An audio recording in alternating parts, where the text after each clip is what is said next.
Bora, galera, mais uma quinta-feira, a gente tá aqui pontualmente às 20 horas, isso é incrível, né? Como a gente consegue entrar no ar tão pontualmente, assim, É um trabalho da equipe, sem né? programar, sem fazer nada, sempre tem alguém ali, mas brincadeira à parte, como sempre eu te agradeço a tua companhia, a tua presença, a tua audiência, teu carinho com a gente, e porque a gente se esforça, galera, demais pra trazer aqui sempre profissionais e seres humanos incríveis, assim, a gente procura trazer pessoas que nos inspiram, como a gente sempre fala aqui, e hoje não vai ser diferente, cara, tenho certeza que vocês vão sair daqui hoje super inspirado, assim, e com, pô, a mente super aberta sobre o trampo desses caras, que é sensacional, né, Vini? Eu tô até, pô, nervoso não, que os caras são a fuder, mas eu digo, porra, que massa receber eles, né? Bah, pra mim, né, pra eu, pra ti que é super curto a fãzão, banda, full. né, o artista, tudo, há muitos anos, né, muito mesmo, eu acho que é do caralho ouvir eles agora por um outro lado, né, um outro viés, né. Vai ser Não sensacional, só a né? música, que eles já falam muito dentro da música, né, mas agora bater um papo assim, de frente, assim, vai ser massa. Bora lá, eu quero aproveitar para te pedir, por favor, ou pelo amor de Deus, te inscreve no nosso canal, não te custa nada, é um clique. Aciona o sininho para receber as notificações. Procura a gente no Instagram lá, que é o @ Tá na Gig Podcast. Tá na Gig Podcast, porque eu nunca sei se tem o ponto ou não, eu passo pra ti, né? As nossas redes sociais lá também, Vini Oliveira, o Vicente Neto, segue, curte lá, nos acompanha, que sempre a gente vai estar se esforçando para trazer uma galera que eu tenho certeza que vai contribuir muito para quem tá aí do outro lado curtindo o nosso podcast, certo? Então, tamo junto, tá na Gig, roda a vinheta.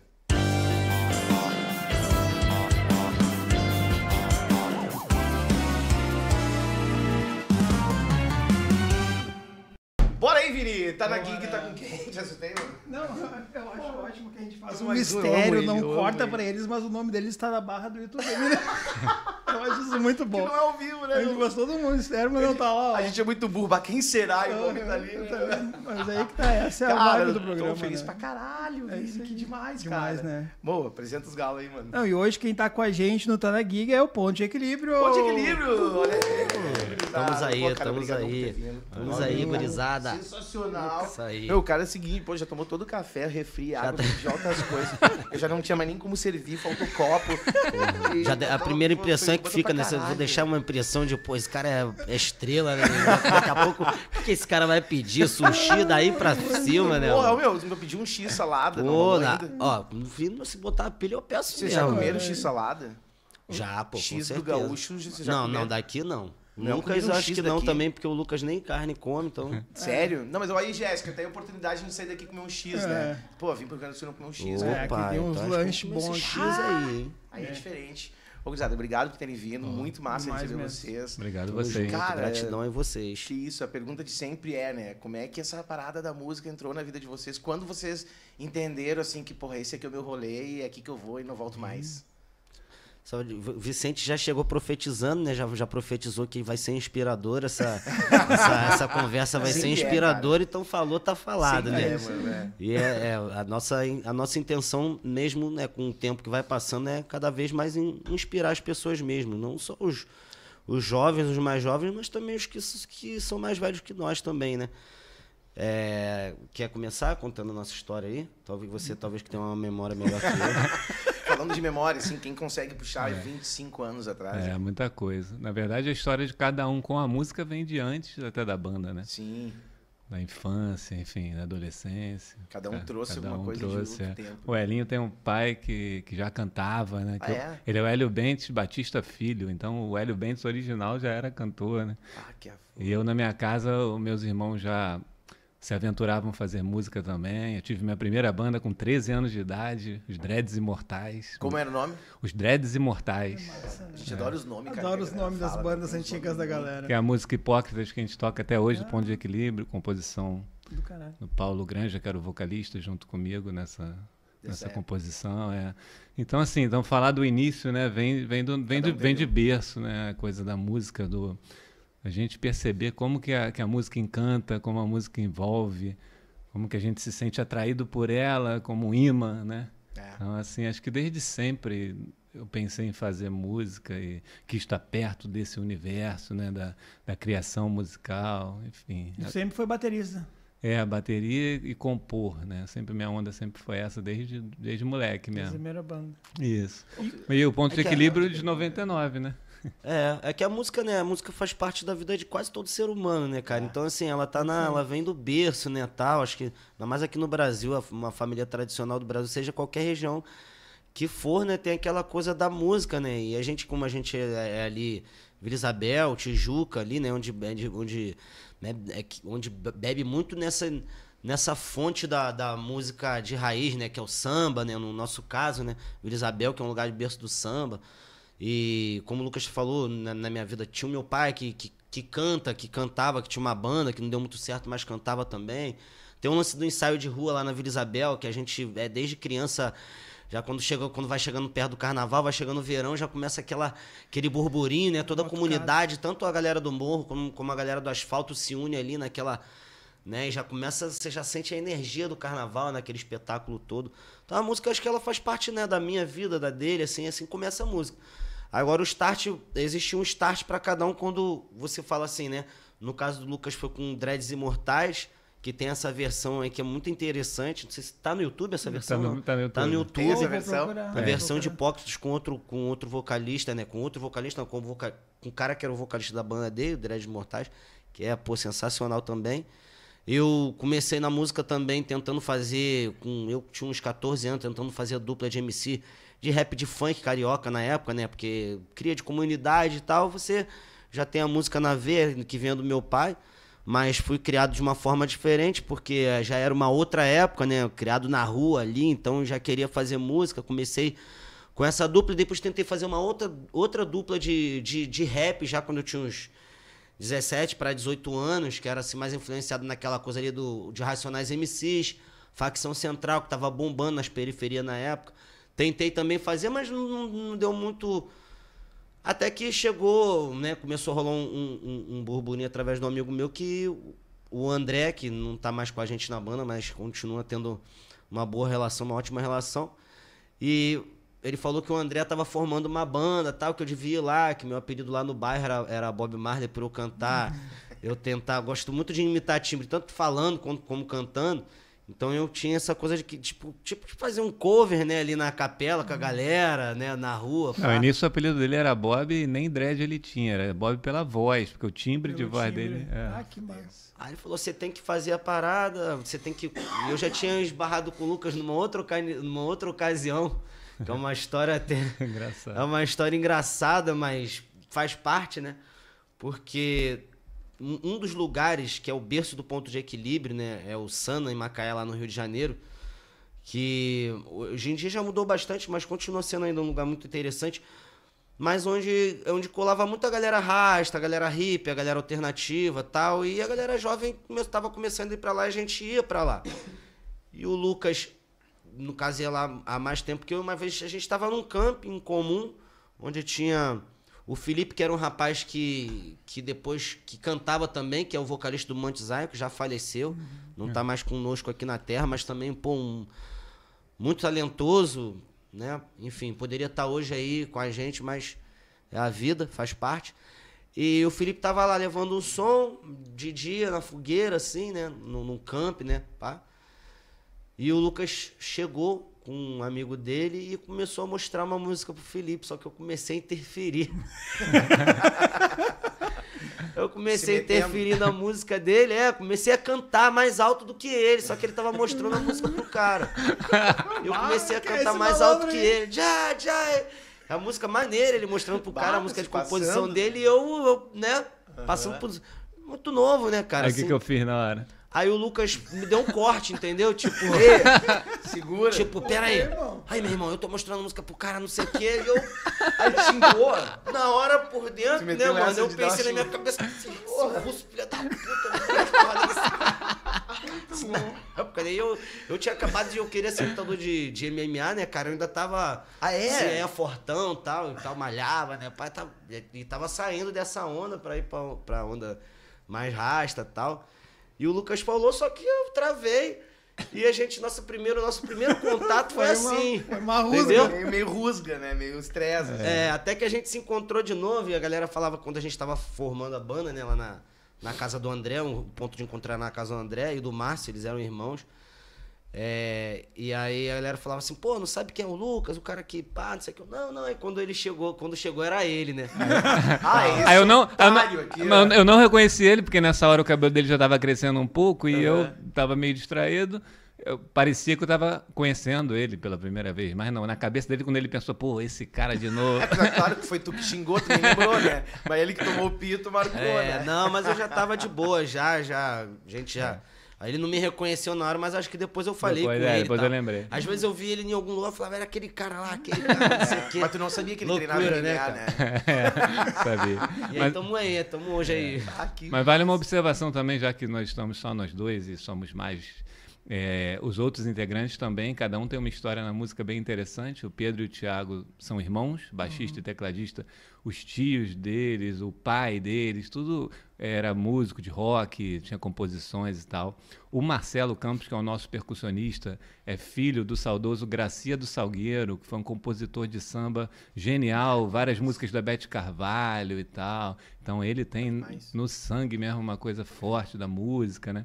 E os outros integrantes que já não estão mais na banda, o André e o Márcio, que são irmãos, também já estavam envolvidos de alguma forma com música. E o Rodrigo Fontinelli, que é o primeiro percussionista que também saiu. Hoje em dia ele fabrica instrumentos musicais, pandeiro e tal. Mas na época, assim, todos tinham em comum pouca experiência, mas uma coisa de casa, né? A gente aprendeu a ouvir música em casa e a gostar, enfim, tem essa coisa de berço, assim, que unia a gente de alguma forma. Sempre é, né? O cara e amantes do reggae, né? Acabou que todo mundo, tipo, no começo da banda ali, né? Ali em 98 para 99, a gente se descobriu ali como todo mundo amante de reggae, todo mundo era meio vizinho, né? Tipo, Vila Isabel é o centro da coisa ali, né? Enfim, que é um berço muito forte da música, né? No Brasil todo. E, enfim, e a gente era amante de reggae também, colecionador, né? Uns tinham mais CDs, que ainda tinha aquela fitinha cassete, que a gente gravava por cima, né? Pegava o CD e passava pra fita, então a gente ia fazendo essa troca. Ou gravava do rádio, não assim, tinha essa parada de baixada. Não tinha internet, né, cara? Não. Enfim. Então era uma coisa bem mais orgânica no caso. De reggae de vocês da época nacional e internacional? Óbvio que o Bob Marley sempre é uma, né? Mas assim, nacional, porque pelo que eu vi, tu veio mais do rap, né? Daquela onda da dupla de rap, tu já veio do reggae, o resto da banda. Eles tiveram outras bandas de outros estilos? Não, acho que o Ponto de Equilíbrio foi a primeira banda dos demais, se eu não me engano. Demais. Né? Talvez o André tivesse tido alguma experiência anterior, mas eu não sei. E quem é que... Então, como é que vocês chegaram na banda de reggae? Não, porque assim, a nossa busca já era essa. Porque assim, né, voltando um pouco, falando um pouco da minha trajetória que se encontra com a deles, né? Quando essa minha banda de adolescente acabou, eu já estava com 15 anos. Ela era um trio, né? Que era formado por mim, pelo vocalista que era o Paulo Granja e o meu primo chamado Ciro Castrup. E quando acabou, a sensação que eu fiquei naquele momento com 15 anos é como se estivesse órfão, sabe? Assim, tipo, caramba, porra, minha banda de reggae acabou e eu tenho que conseguir outra. Então eu vivi meio que uma saga procurando. Só que a galera que eu tava ali convivendo, tanto na rua quanto na escola, a galera que ia tocar rock, punk rock, o reggae não tava ali no ouvido dessa rapaziada. Então, aí foi então que eu conheci o Sana, que é esse lugar de cachoeiras e floresta na região serrana do Rio de Janeiro, onde já era um reduto assim, de pessoas que gostavam de reggae, desse nicho. Então, eu comecei a frequentar bastante esse lugar e foi então que eu conheci esse pessoal de Vila Isabel, que eu já estava morando em Vila Isabel também, mas ainda não conhecia eles, que eram nascidos e criados juntos, né? Porque eles moram basicamente no mesmo quarteirão, já se conheciam da rua da infância. Eu que morava na Tijuca e tinha ido para Vila Isabel há pouco tempo e ainda não estava enturmado. Mas no Sana eu conheci eles, ou seja, em outra cidade eu fui conhecer o pessoal justamente do mesmo bairro, e eles também estavam nessa busca por tocar reggae e não sabiam ainda muito por onde começar, porque a maioria ainda estava começando a aprender a tocar um instrumento. Então, quando eu conheci eles, eu já estava tocando bateria e já tinha algumas composições. E estava procurando o resto da galera. Então, meio que foi um encontro muito feliz, né? Predestinado a vocês se encontrarem no lugar. Parece uma coisa predestinada mesmo. Contando parece brincadeira, mas tudo se encaixou perfeitamente. Aí E a coisa fluiu. Isso vocês tinham 15 anos, mais ou menos? Não, não, aí já tava com o Elinho de 18, eu 19. E aí vocês se encontraram e vamos montar uma banda. Isso. O que vocês pensaram? Aí eu tinha uma ou fazer duas sucesso músicas, o nacional? outro... Não, a gente queria Pensou inicialmente nisso? tocar, a gente queria se reunir em estúdio e botar nossas músicas autorais, sempre a proposta é autoral.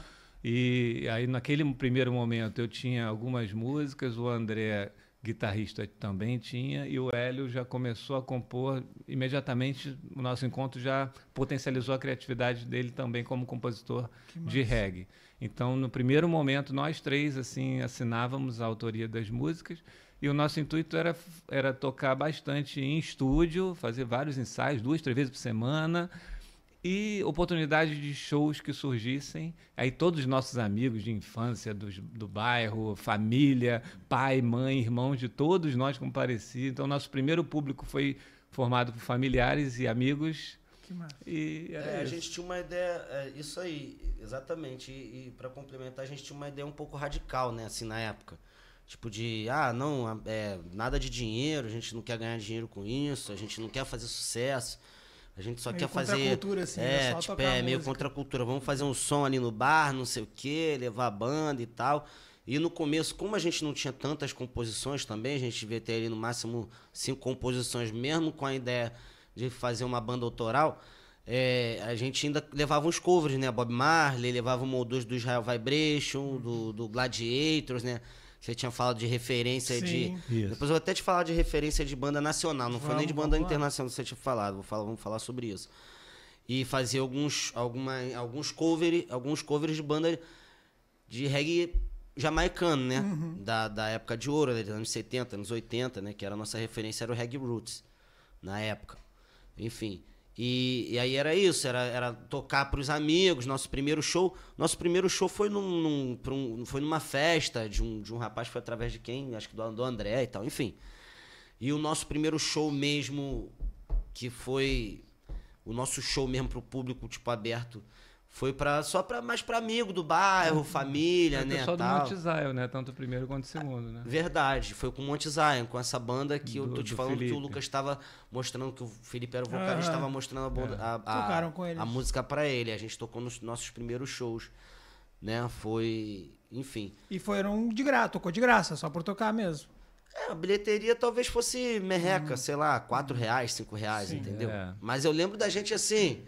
Ainda muito jovens, né, mano? É muito sonho na cabeça, né? Você ainda tem muita coisa, muitos sonhos, né? Você ainda tem, né? Fantasia muito a coisa ali, o que ainda tá por vir, você fantasia de uma forma que depois foi um tanto diferente. Mas aquele momento ali, né, no embrião ali, cara, é tipo assim, uma coisa muito bonita. A gente num camarim que não era nem camarim, não tinha nada. A gente fumando 1000 baseados lá, uma fumaceira, jogando capoeira, levando som, sabe? Meio que vivendo a vida. E a gente olhava que pra uma que achava varandinha que ali, né, que o lugar era humilde, a gente mais... tocou assim, né? E a gente vendo a galera na fila, assim, tá, maior expectativa, irado, pá. Isso é do Eu caralho. tenho um negócio, cara, que eu tô pensando aqui, que é o seguinte, né? Porra, aqui no Rio Grande do Sul, pelo menos a grande maioria, não todo mundo, mas cresce num ambiente musical um pouco tendenciosa pra música regional, saca? Tipo, aqui a gente, quando é criança, os pais, os avós ouviam música nativista, vaneira, música gaúcha. É um ambiente que depois que tu vai crescendo, tu vai descobrindo outras coisas. E vocês estavam no ambiente do samba, querendo ou não, né? Vocês cresceram nesse ambiente do samba. Esse ambiente influenciou completamente a gente. Como é que isso, né? Eu acho que tem uma coisa assim, tanto na forma de compor, porque a gente ouvia basicamente reggae jamaicano. Isso a gente ouvia o tempo todo, até hoje. Isso é muito forte na nossa discografia, enfim, na nossa discoteca, né? E na discografia também. Discografia é o que a gente produziu, né, no caso. Sim. Mas quando a gente traz para a língua portuguesa, naturalmente a gente traz muita coisa do samba também. Influência, Essa né? influência. Da música popular. Da samba, letra, da música rima. popular brasileira também, até porque a música nordestina, né? Tipo, também sempre teve muito inserida na nossa, né, no Rio de Janeiro ali, porque a festa junina é a música nordestina, né? Enfim, o lance da música baiana, do axé também. Quando passa na boca do túnel, sabe? Também tinha muita influência disso também, mas claro que o samba era a fonte maior, era o samba, né? Eu vejo um Mas pouco a música de samba popular na música de brasileira, vocês, né? vejo um O pouco do rap funk também, na também, música de tanto que vocês, da batida. a coisa onde vai chegar, né? Que tem uma história muito bonita dessa música, mas a introdução dela, né? Que no caso eu criei ali, que é o "Isso é coisa, mas isso é coisa, já traz influência até do funk carioca. Eu sinto Entendeu? isso. Enfim, então assim, rola esse caldeirão ali que às vezes fica até um pouco camuflado ali, mas tá, na verdade, bem forte ali, né? Isso. É que referência é uma coisa que é diferente, né? Bem presente, né? Inclusive, isso, né, pegando um gancho, que é uma história que a gente conta em várias entrevistas sobre o surgimento dessa música, onde vai chegar, que a gente estava na casa de uns amigos em Niterói, levando um som. O Elinho, nesse momento, estava tocando percussão, o baterista de uma outra banda era aniversariante, estava tocando bateria, e eu estava livre, assim, entendeu? E peguei o microfone e comecei a cantar o refrão da música, né? Seu assunto principal é falar mal da vida alheia, mas isso é coisa feia.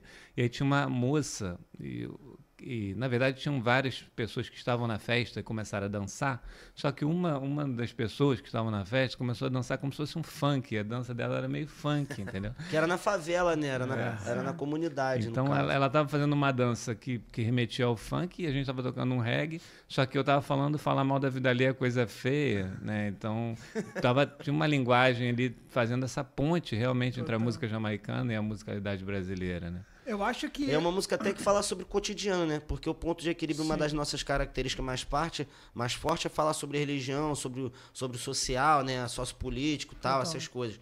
Né? Uma mensagem, né? Enfim. Mas essa música, ela é até meio cotidiana, né? Assim, do fofoqueiro e tal. E ela tem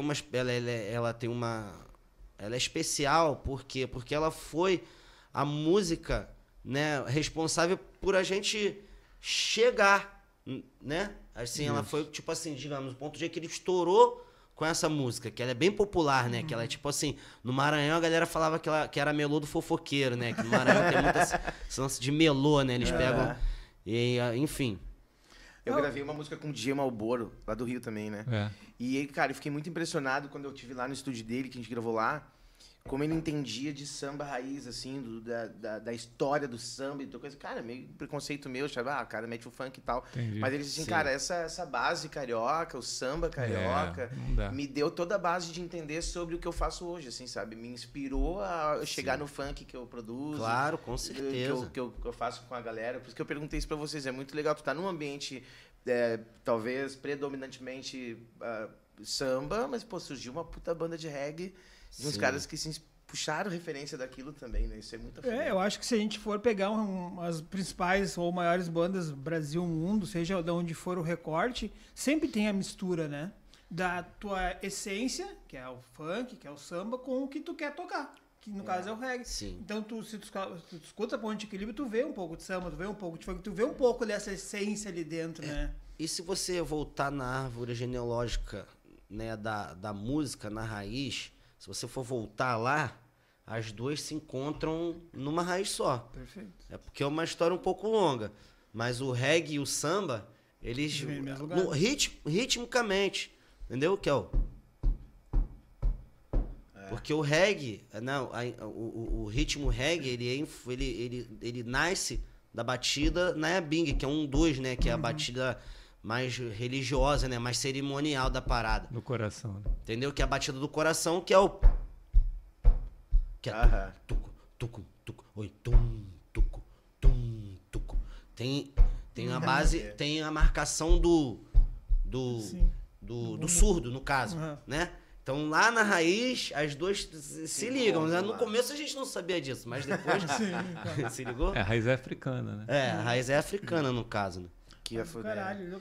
E te cortei 2 vezes. Não, eu queria voltar lá na... pagar meu x-salada, né? Mas eu queria voltar na parte daí da banda, né? Aí vocês começaram a tocar lá, vocês falaram que tocaram com o Mount Zion, né, tal. E aí como é que foi acontecendo, né, até chegar em onde vai chegar, né? Aonde vai chegar, para entender esse caminho de vocês também, né, na música. Como é que foi esse processo? Aí vocês, temos que lançar um CD? Era essa a ideia? Ou temos que botar música na rádio? Ou temos que fazer mais show? Como é que foi? Como é que as pessoas foram descobrindo vocês? Como é que foi evoluindo a banda, né? Quer falar?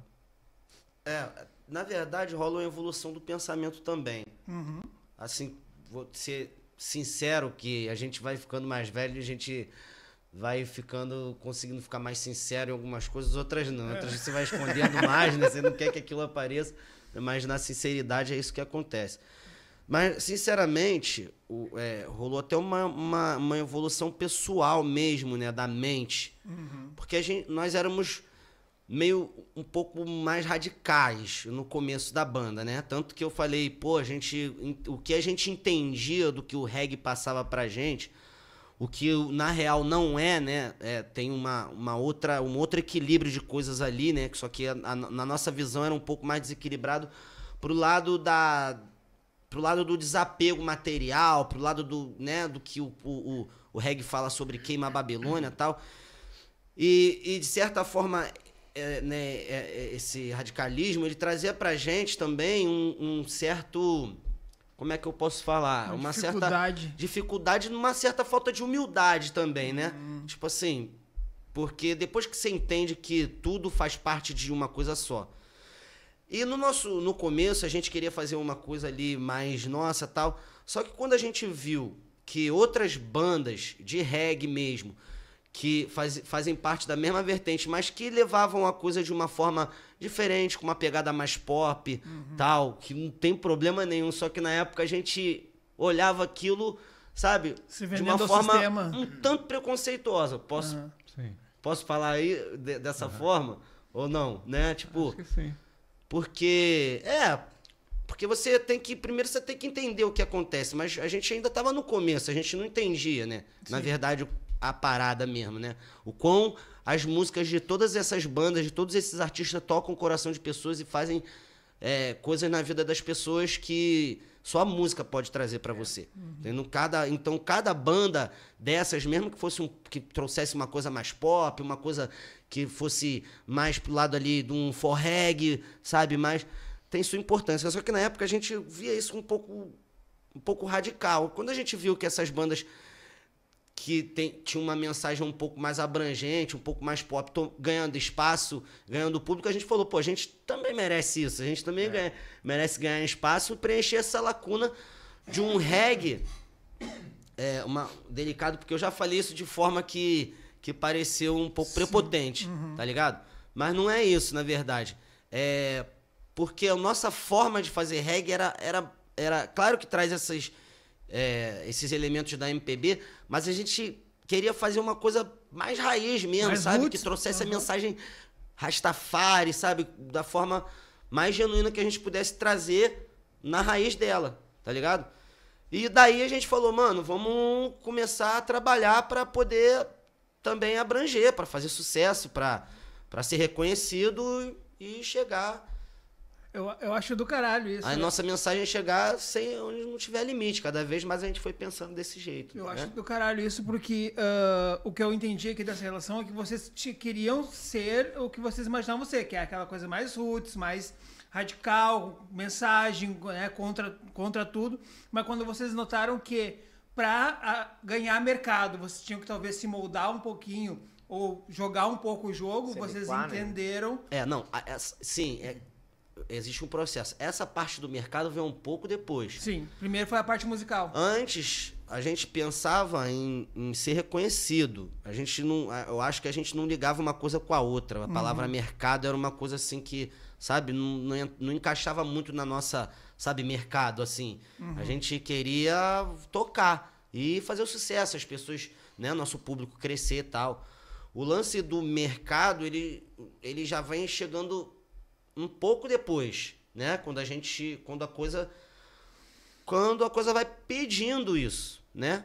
Porque é igual você tá o carro pede uma marcha, não é diferente no mundo da música. Você tem que saber equilibrar aquilo ali para não perder a essência. Que se deixar, as pessoas vai ter gente, mentes, né, demoníacas, diabólicas, vão querer tomar conta daquilo ali, transformar aquilo ali numa coisa que não é.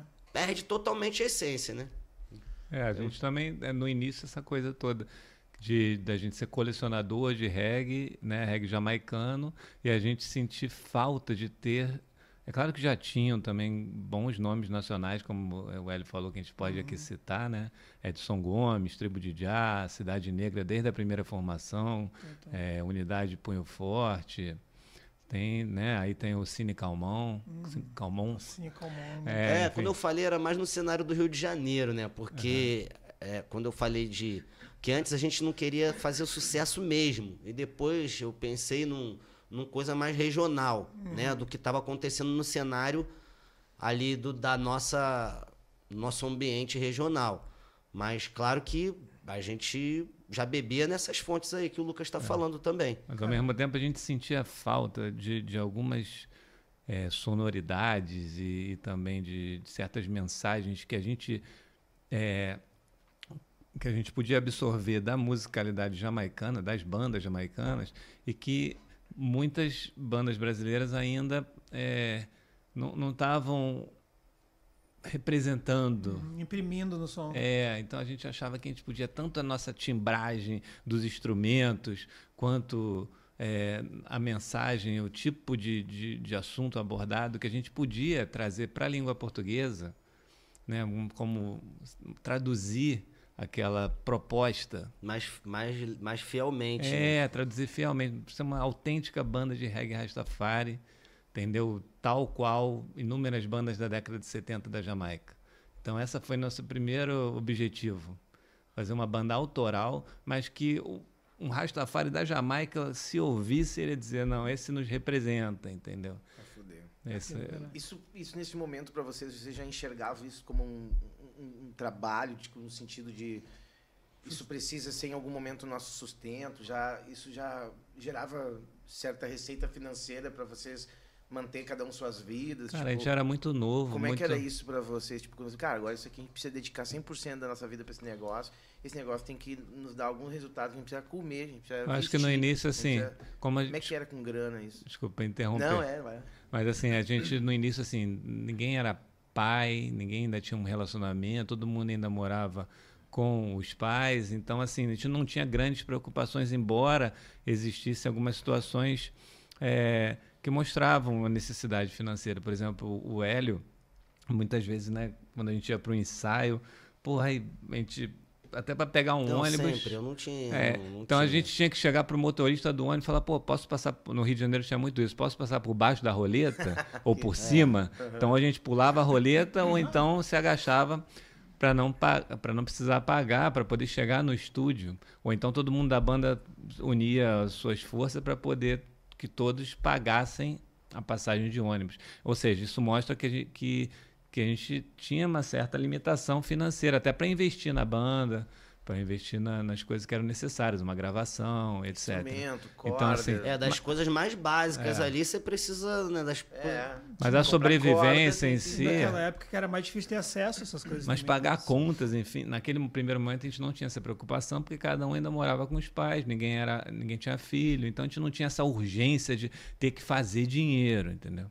Então a gente tinha uma certa tranquilidade com que a gente ficava produzindo música sem pensar necessariamente que essa música tinha que ter um retorno financeiro. E no primeiro momento era amor à música, vontade de apresentar, de construir uma obra, enfim, de caprichar, né, naquele resultado musical para que pudesse agradar primeiramente a nós mesmos, para que a gente pudesse colocar no som da nossa casa e curtir o nosso próprio som. E depois, no segundo momento, agradar os nossos amigos e familiares. Então, acho que era... Né? Aí com o passar do tempo, né, a idade vai chegando, né, vai apertando, morando na casa dos pais. Aí eu já com 23 anos, eu tive meu primeiro filho, né? Aí a coisa já começou a apertar um pouco, né? Aí a pressão já aumenta, né, de família pobre e tal, tudo mais. E aí o Lucas também teve filho logo depois, a gente já começou a ver necessidade, teve gêmeos, a gente começou a ver necessidade de começar a ver o lado financeiro também, né? Porque nos primeiros 3 anos, mas isso foi uma coisa que a gente combinou que foi até bom, na verdade, nos primeiros 3 anos, a gente ia tocar, nem que fosse num barzinho que dava 5 pessoas e dava R$5, que a gente voltava do lugar passando por baixo, voltava lá de Niterói, voltava lá de São Gonçalo, passando por baixo. Não dava bilheteria. Às vezes a gente ia na bilheteria, dava Dependendo do lugar, dava 100 pessoas, isso no comecinho. Dava 10, 30 pessoas. E aí o cara não ia pagar nem um terço da merreca do cachê que ele já tinha coisa. Então ele dava pra gente R$5, dava pra gente R$10, R$100, R$50. E a gente ia juntando aquilo na caixinha durante 3 anos. Se eu não me engano, uma vez no Ano Novo, no Réveillon lá no Sana, que a gente tinha que viver com as nossas próprias pernas mesmo, que era longe de casa e tal, a gente dividiu o cachê ali. Uma vez ou outra a gente dividiu o cachê, mas a gente foi juntando a nossa merrequinha no caixa, até que depois de 3 anos a gente conseguiu fazer um banner, conseguiu fazer um site, né? Essas coisas. Prensar alguns CDs e tal, né? Tudo na nossa... Né? Tudo na nossa... E vocês mesmos gerindo e pensando naquelas ideias. E veio essa transição também, né? Porque a gente vem num momento bem interessante, que é a banda de 99, que é justamente a virada, né? De ano, de década, de século e de milênio, né? Então tem essa coisa mística também. E coincidiu também com o advento, né? E a popularização da internet. Então a gente também se beneficiou de certa forma, porque justamente nesse momento aí foi o YouTube, a gente já começa a entrar no YouTube, aí pessoas de diferentes partes, né, do Brasil e do mundo podem ouvir o nosso som, então sai dessa bolha de família e amigos do bairro para poder alcançar, né? E chegamos em São Paulo, através do Johnny B. Good, que tinha uma loja que vendia só CD de reggae e de blues, e ele ajudou a popularizar os camelôs de São Paulo. Então a gente começou... chegou lá no Johnny, né? Que o Johnny é uma pessoa muito importante, né, na nossa história, nesse boom. Falecido já também. Falecido, que o Johnny ele tinha a loja mais importante de reggae do Brasil, eu acho, né? Porque em São Paulo, né? São Paulo é o centro, né, do Brasil ali, centro financeiro. Né? Ainda existe essa loja? Capital.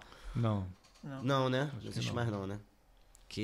E o Johnny, ele fazia uma movimentação muito importante, muito característica dele, entendeu? Ele foi um pioneiro nisso no Brasil, de trazer as bandas, por exemplo. A gente chegou lá no Johnny, como a gente chegou em São Paulo, o Rodrigo, 2 pessoas que não estão mais na banda, que foi o Rodrigo e o André, né? Mas que foi um momento muito importante, foram lá em São Paulo e levaram o nosso CD tanto pro Johnny quanto pro Carlinhos K, que era o cara que tinha um programa na rádio lá na 105, acho que era de meia-noite até não sei que horas, tal, que tocava só reggae. Levaram, o Carlinhos não levou muita fé e o Johnny botou uma pilha nele. Pô, cara, olha só isso aqui, se isso aqui, ou isso aqui dá certo, ou isso aqui não dá em nada, meu irmão. Porque esse cara tem cara de banda de reggae, olha o timbre desse cara, não sei o que e tal. E acabou que eles colocaram Coisa Feia, né? Que foi aí nesse programa que foi o boom. Coisa Feia bombou e a gente... E deu um boom em São Paulo. Então São Paulo foi a primeira cidade, o primeiro estado mesmo, onde o Ponto de Equilíbrio formou fãs, né? Que formou seguidores mesmo, né? Pessoas que, caramba, virou fã ali. A galera pedia na rádio. Então a gente foi, levou, tal, e depois de 3 meses a gente já tava tocando num lugar e a galera já pedindo pra eu assinar CD. Aí a gente assinar CD, 1000 pessoas cantando nossa música de cabo a rabo. Começando a ir pra São Paulo quase toda semana, uma época. E o Johnny pegou os nossos CDzinhos que a gente fazia à mão e falou, vamos fazer um negócio que ele fazia com todas as bandas. Eu pego, vou prensar não sei quantos CDs, vou distribuir pros camelô, vou não sei o que, eu vou pegar tal porcentagem que eu não lembro. Que na época parecia uma coisa meio mercenária, mas, pô, hoje em dia eu acho que, pô, eu só tenho a agradecer ao Johnny, que Deus o tenha num lugar sagrado, porque ele foi uma pessoa importante no cenário reggae nacional, sabe? Porque a loja dele, a gente fez umas 3 tardes de autógrafo, né? Quando a gente lançava o álbum, fazia tarde de autógrafo lá. Todos os artistas de reggae do mundo todo, quando chegava em São Paulo, ia fazer uma visita lá na loja dele. Então ele é um cara que também... É um agregador, assim. Agregador demais, sabe? Uma pessoa sem... Na época, acho que o Alexandre Carlos morava em São Paulo e o Johnny fez... Vem cá, vem ouvir esses caras aqui, Ponto de Equilíbrio e tal. Que massa. Ele era o cara assim, né? Tem até um relato, tem um documentário que ele fala num relato e tal. E aconteceu aí uma coisa que também tem uma importância muito, muito, muito, muito grande na história do Ponto de Equilíbrio, que foi que a partir desses CDs pensados pelo Johnny, que ele distribuiu, que era um CD, era pirata, né? Sim. Que ele distribuiu para os camelôs, lá de São Paulo, ali ao redor da 24 de maio, né? Eu acho. 24 de março. 24 de março, né? E E vendeu tanto, vendeu mais de 100 mil cópias, os camelôs decidiram, né, que a gente botou tanto din-din na mão dos caras, decidiram fazer um álbum de ouro pra gente. Tipo um disco de ouro dos De camelôs. ouro. E a gente ganhou um disco de ouro Descamelou? dos camelô. Do caralho. Isso é muito a fuder. Entendeu, Meu, mano? Então, assim, a gente. Acho que a gente. Sensacional. Você entraria num Guinness Book, assim, nesse boom do CD pirata. A gente foi uma das bandas que mais vendeu CD pirata em camelô, cara. Primeiro só ganhar disco de ouro. Entendeu? Descamelou. É. Ah, que Enfim. do caralho isso aí, cara. E era E Muita fizemos história, 2 né? shows, Como um no quem- Rio, outro lá, que a gente levantou o CD de ouro e tal. Ah, que a Bah, que do fuder. caralho. Porque um outro gênero que entendeu muito que o mercado pirata era valioso foi o samba também, né? Que fazia muito isso. Porque naquela época, como ainda tava naquela quebra do mercado, não sabia muito o que fazer. O mercado pirata era um mercado muito importante para as bandas, né? Muito importante. Sim, era assim. Caralho, cara. A gente só não ganhava nada, né? Depois, quando quando chegou a internet, que a galera baixava de graça, né? Era uma época que a gente, hoje em dia, pelo menos, a gente ganha um autoralzinho, né? Porque na época a gente não ganhava sim, nem nada. autoral, nem Conex, não ganhava nada. A Quando galera... rolou isso não pintou uma gravadora, assim, tipo, quem esses caras estão vendendo disco pra Que ano caralho? foi que Ah, estourou então, Coisa aí Feia tem, na... vem. A gente chegou a passar por algumas gravadoras. Aí vem a É, gravadora. porque, e alguém, porra, chamou atenção, saca? Tipo, alguém olhou, É. cara, esses Sim, loucos estão vendendo é. 100 mil cópias no chão. Aí veio a gravadora. Primeiro veio a DEC, né? A DEC Disc, que é uma gravadora nacional. Eles foram até vocês? Ou vocês procuraram? Acho que Acho que eles foram. vieram até a É. gente. Só que aí o contrato era de distribuição, né? E aí eles sugeriram. A pausa foi... E aí, cara, é porque a gente é jovem, às vezes a gente bate pé com umas coisas que não tem porquê, né? Mas acontece, como eu falei, você vai evoluindo aprende, pessoalmente aprende, também, né? Depende, tudo tem um propósito, né? Mas enfim, o pessoal da gravadora, né, o Rafael, ele pediu pra gente fazer uma versão de um reggae em português, que eu esqueci o nome da música. Eu também. E aí eu achei muito pop na época, entendeu? Eu falei, não, isso aqui não dá pra eu fazer versão disso aqui não, irmão, não vai rolar. Aí eu fiz uma... Aí que a gente fez a nossa primeira música de amor, né? Que foi Verdadeiro Valor, que é o amor que eu sinto por você e tal, que a gente fez clipe e tal, tudo mais. E a gente entrou na gravadora e meio que já entrou saindo, entendeu? Assim, não sei se... Acho que não foi muito coisa pra eles. Logo assim que a gente saiu, a Warner se interessou, o Sérgio Afonso voltou do México, ele estava de presidente da gravadora da Warner lá no México. Quando voltou, já voltou interessado no Ponto de Equilíbrio, que o nosso empresário na época, que era o Afonso, que está com a gente hoje de novo, voltou a trabalhar com a gente depois de 15 anos, né, eu acho, né? Depois de quase 20 anos, né, que o Foi Afonso 2007, Carvalho, né? Então, que está com a gente hoje de novo, voltou, e nessa época ele apresentou para o Warner e tal, fez todo o mise-en-scène lá, e a Warner contratou a gente como a principal banda da gravadora. Caralho. E chamou jornal, e teve brinde, e tinha uma festa na gravadora, no escritório da gravadora, na sede lá do Rio de Janeiro. E foi uma festa e tanto, teve investimento e tal. Só que na época deu muita coisa, porque era o boom dos CDs piratas, tava vendendo CD pirata em tudo que é lugar, e eles quiseram colocar a gente na prateleira num valor muito alto.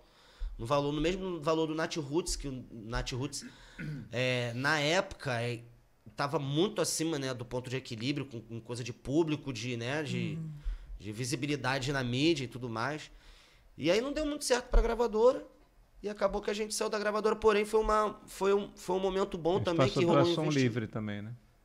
Depois teve Ação Livre, rolou um investimento bom, sabe? A gravadora investiu na gente, a gente conseguiu distribuir o nosso álbum para vários lugares do mundo, tanto que a gente foi fazer uma turnê na Europa por conta do lançamento do álbum Abre a Janela, desse álbum pela gravadora, porque o nosso disco foi distribuído lá na Noruega, e a gente foi a primeira banda a tocar num festival na Noruega, na Ilha de Trena. Eu não lembro o nome do festival agora, cara. Eu queria tanto lembrar o nome desse festival.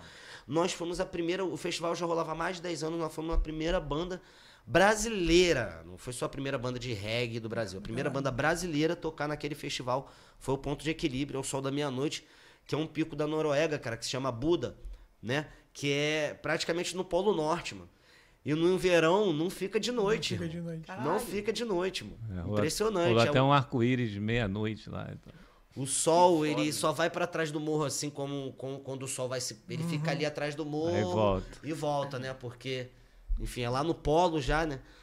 Foi uma experiência incrível porque a gravadora... Mas acabou que a gente não conseguiu dar o lucro que eles precisavam nas prateleiras, né?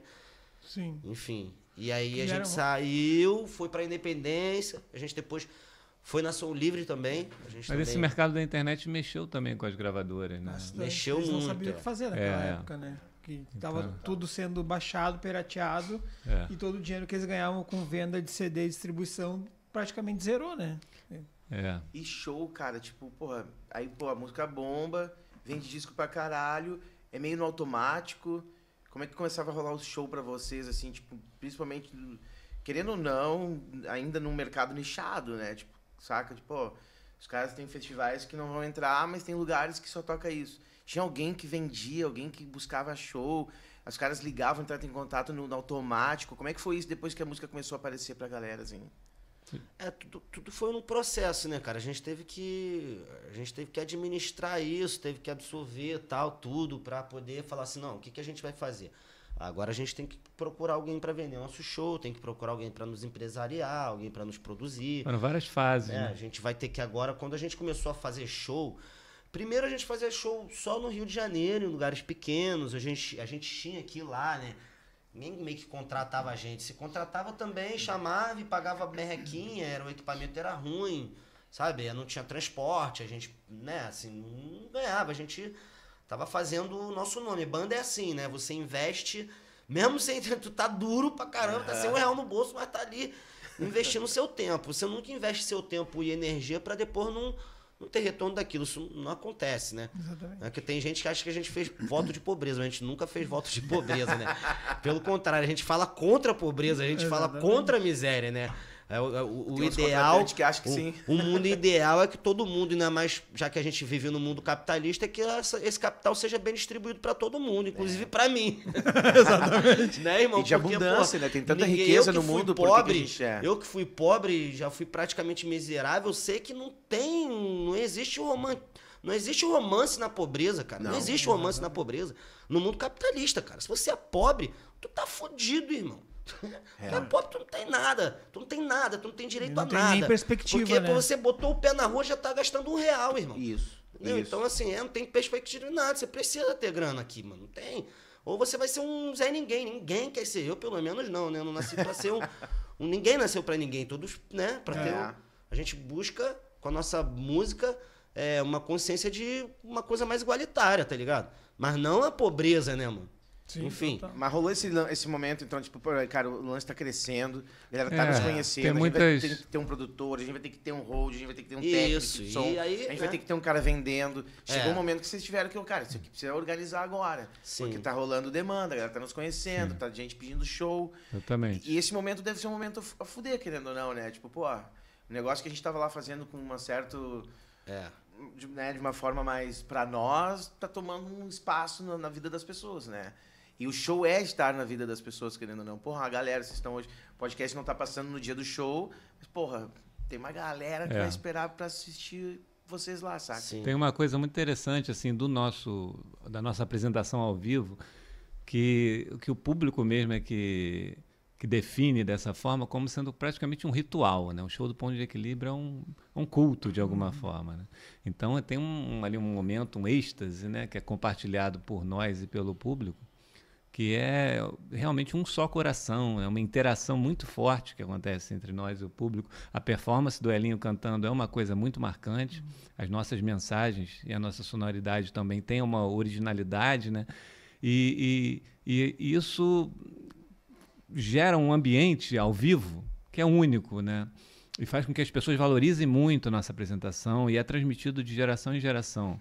Hoje em dia a gente já vê pessoas, talvez já estejamos até terceira geração, pessoa que os pais ou até os avós ouviam Ponto de Equilíbrio e transmitem aquilo. Então a pessoa vai para o show lembrando de quando ouvia com o pai.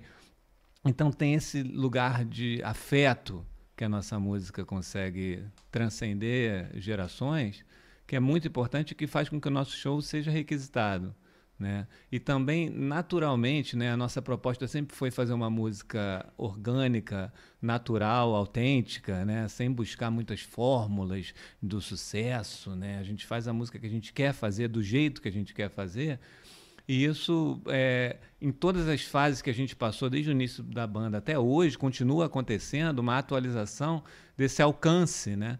Ao ponto, sei lá, é normal que a nossa música apareça em alguma festa do Big Brother, por exemplo. Uma coisa que nunca foi nosso objetivo, Todo ano, mas acontece. Todo ano, a galera, Tá. tua música tocando no Big Brother. Do mesmo jeito, a Ivete Sangalo no trio elétrico costuma cantar Onde Vai Chegar Coisa Feia.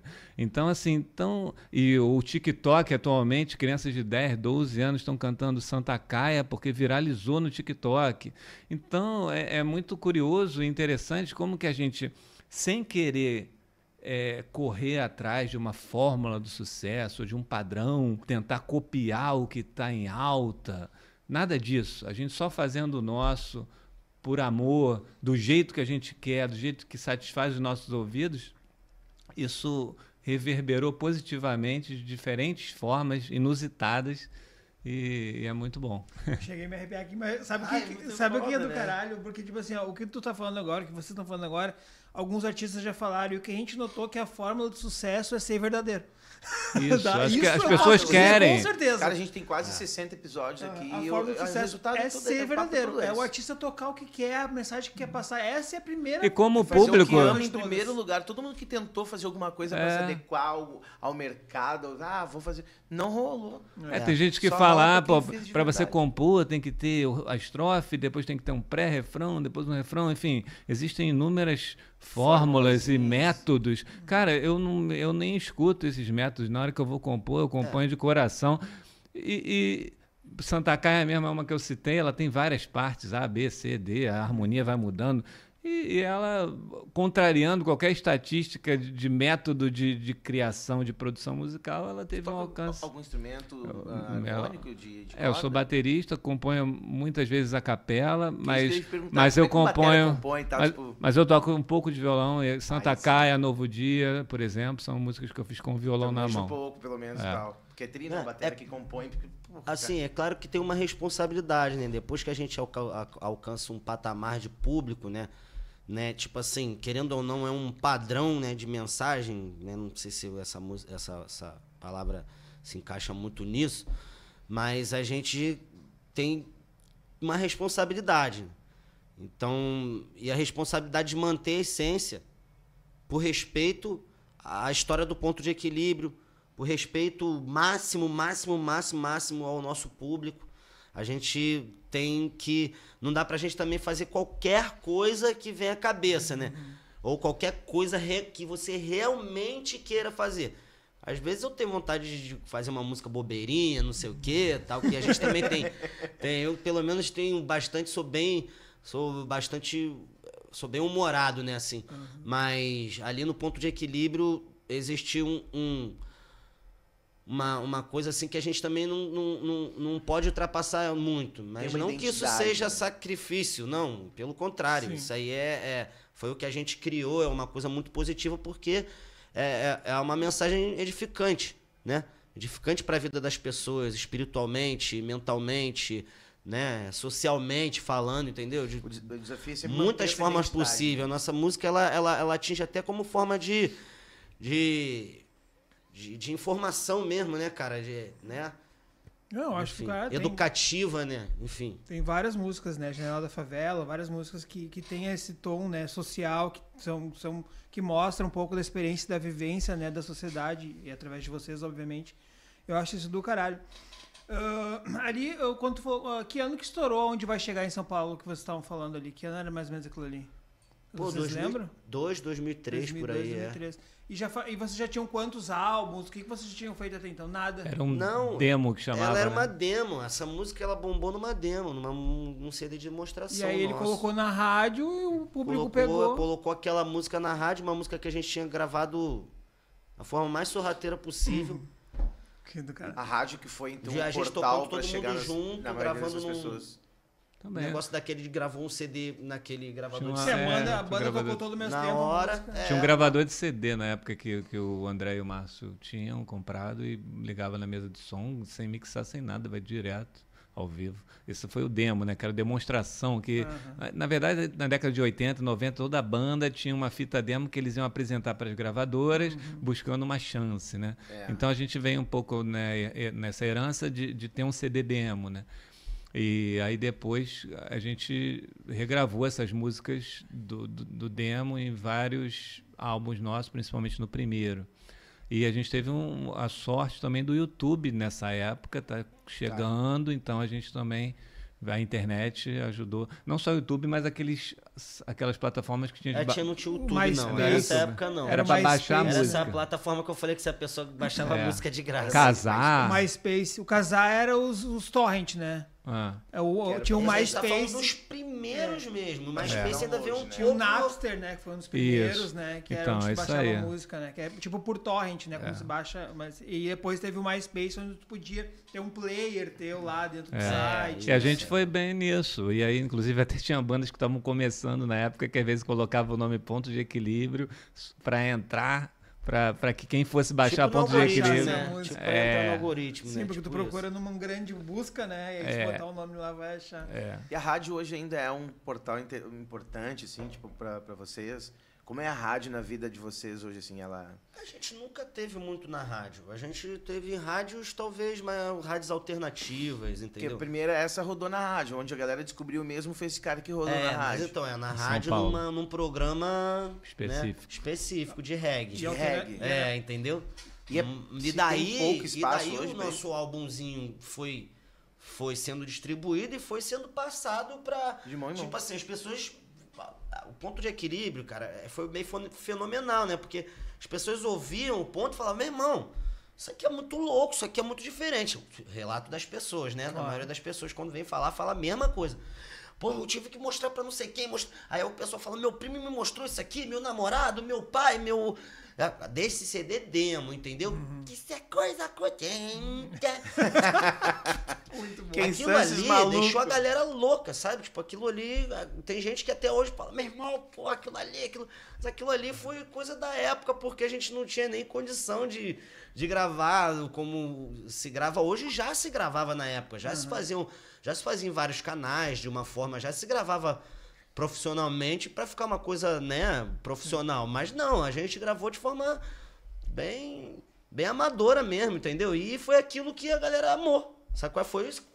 Que foi o primeiro boom do ponto de equilíbrio, foram essas músicas, tá ligado? O Que é CD sempre a demonstrativo bem Vocês cru mesmo. conseguem perceber no show, Tanto assim, uma cru na forma de gravar, quanto cru que nós éramos ainda musicalmente falando, sacou? Sim.